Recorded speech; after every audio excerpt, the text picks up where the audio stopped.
Hoje ele está com 9 anos, quando ele tinha 4. Eu viajei daqui para Brasília, minha família mora em Brasília, família do meu pai. E eu cheguei na casa da minha prima, onde nós íamos ficar hospedados. E estávamos arrumando o almoço. E o Samuel brincando com os cachorros. Ela criava vários cachorros, ele estava brincando com eles. E aí ele passou por mim e falou assim: mãe, faz um suco para mim. Não tinha. Eu falei: não, filho, faço. Ele passou por mim, com 5 minutos a cachorra retorna toda molhada. E na hora foi muito claro para mim, aconteceu alguma coisa com o Samuel. Essa cachorra em específico era a única que nadava. E o Samuel estava brincando com ela. Jogava bolinha, ela pegava. Jogava bolinha, pegava. Ela era a mais carinhosa dos cachorros. Quando ela voltou, eu tive a certeza de que tinha acontecido alguma coisa. No entanto, eu não fui na direção da cachorra. Eu não queria acreditar que algo podia estar acontecendo naquele momento. Eu entrei para casa, eu estava na cozinha, entrei no corredor, nos quartos, comecei a chamar. E o Senhor falou muito claro no meu coração: pode ir lá na piscina, que ele está lá. Uau. Eu fui andando devagar. Fui caminhando e cerca de 2, 3 semanas antes, um casal de amigos nossos tinha perdido um filho afogado de 2 aninhos. Então era aquela sensação: isso não está acreditando, isso não está acontecendo. Quando eu olhei para a piscina, a uns 5 metros de onde eu estava, as chinelinhas dele estavam boiando. Eu fui caminhando, pensando em tudo, assim, pensando em 1000 coisas. Tomara que a chinela esteja ali, ele tenha caído do lado, ele esteja atrás das árvores, qualquer coisa. Quando eu cheguei na beira da piscina, ele estava lá no fundinho, virado, bem no fundo da piscina. Foram coisas de minutos, segundos talvez. Mas eu pulei imediatamente na piscina. A piscina era mais funda, mais alta, né, do que eu. Pulei e eu gritei antes de pular, e minha família veio, as pessoas que estavam lá conosco, e eu levantei ele, porque eu não conseguiria tirar ele da água.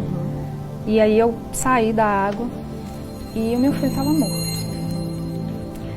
A barriguinha dele já estava bem funda, os olhos cinzas já abertos, e a mandíbula dele, né, aqui já estava bem funda, a mandíbula travada, a gente não conseguia abrir a boquinha dele.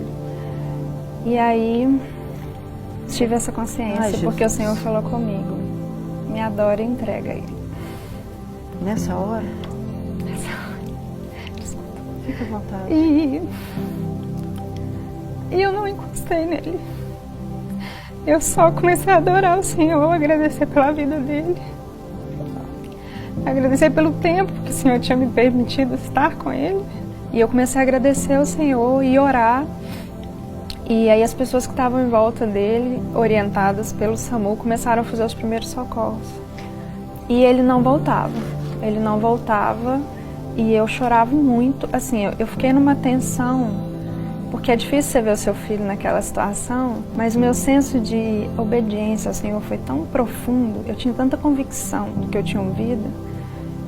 Eu não vou dizer assim, o Senhor não me permitiu pensar, me entrega e eu te devolvo. Mas eu sabia que aquilo ali era coisa do controle de Deus, sabe? Assim, o Senhor estava ali comigo, tanto para o óbito ou não. E eu do lado, só orando e agradecendo. E aí foi quando eu escutei o primeiro suspiro. E aí eu comecei a ministrar a vida no Samuel, sabe? Assim, comecei mesmo: Senhor, ministrar a vida do Senhor na vida dele. Traz o Samuel de volta para mim. E comecei a chamar por ele: filho, a mamãe está aqui, a mamãe está aqui. Chamando ele. E ele custava puxar o ar e voltava e parava. Custava puxar o ar, voltava e parava. E aí a gente começou a ver que alimentos começaram a voltar. Ele tinha acabado de comer uma coisa, a gente tinha chegado em Brasília, muitas horas de viagem. E aí a gente forçou bem a mandíbula dele. E aí ele começou a ter uma respiração mais com dificuldade, mas mais frequente. Só que ele começou a gritar muito. Ele berrava. E quanto mais ele berrava, mais dificuldade ele tinha de respirar. E eu comecei a cantar para ele. Cantei vários louvores. Tem a música Príncipe da Paz, que é uma música do Diante do Trono. Eu cantava muito para ele quando ele estava na minha barriga. Muito. E isso começou a acalmar ele. Só que com a questão de eu cantar para ele, o chefe da equipe falou assim: eu não tenho como levar essa criança sem a mãe. Ele falou assim: eu não sei o que ela está fazendo, mas eles precisam ir juntos. E eu fui cantando para ele o tempo todo até ele chegar. E a oxigenação veio voltando até chegar no hospital. Chegando lá, ele ficou gritando ainda muito, né?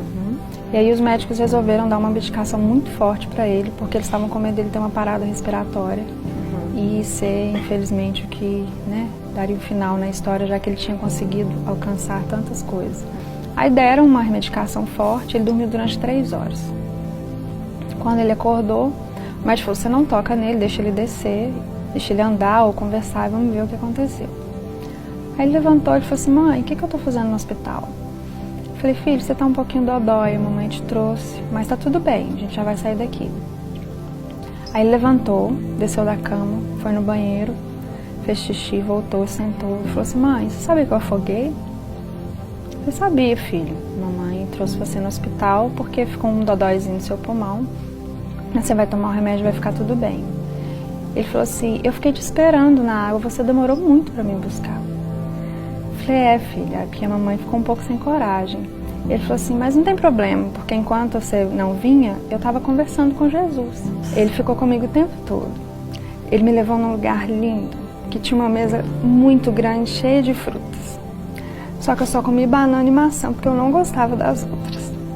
Você sabia que ele me ressuscitou? Eu falei, sabia.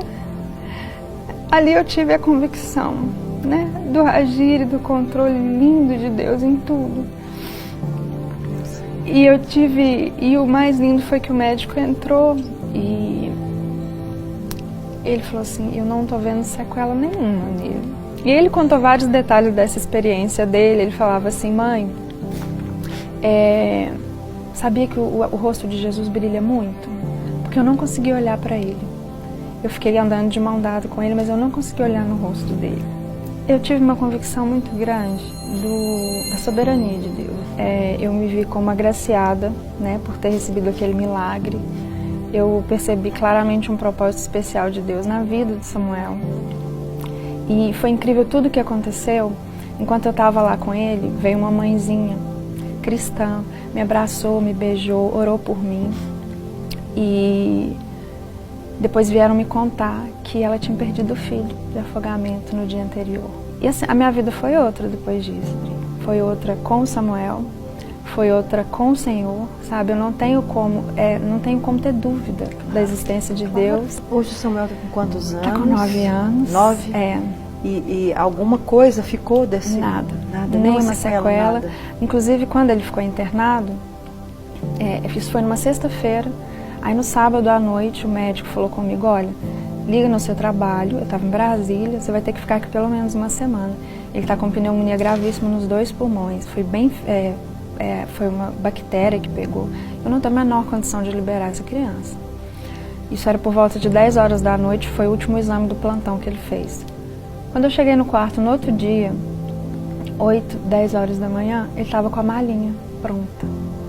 Eu falei, o que aconteceu? Aí a enfermeira falou, a chefe do plantão falou, olha, nós fizemos os outros exames agora de manhã, fizemos 2 vezes, esse menino não tem nada nos pulmões. Aleluia, glória a Deus. Mateus 11, 27 diz assim, todas as coisas me foram entregues por meu Pai.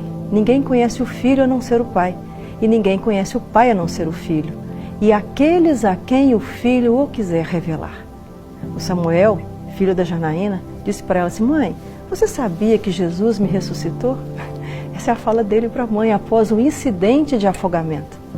Que experiência angustiante, gente, traumática, e que deve ter despertado uma sensação de impotência enorme naqueles que estavam à volta da cena. Porém, essa experiência teve uma resposta pronta, amorosa, salvadora e única. Ter vivido a manifestação em sua vida ao revelar com esse grande guardião e soberano Senhor. Muitos caminharão em suas vidas com o conhecimento de Jesus e a descrição do seu poder. Outros vão viver milagres que será irrefutável não acreditar a Deus essa ação. Outros ainda vão ouvir a voz do Altíssimo, ou então, como Samuel, serão ressuscitados pelo Senhor. E a partir daí terão então seus lábios a declaração do Autor da vida e se tornarão porta-vozes da misericórdia.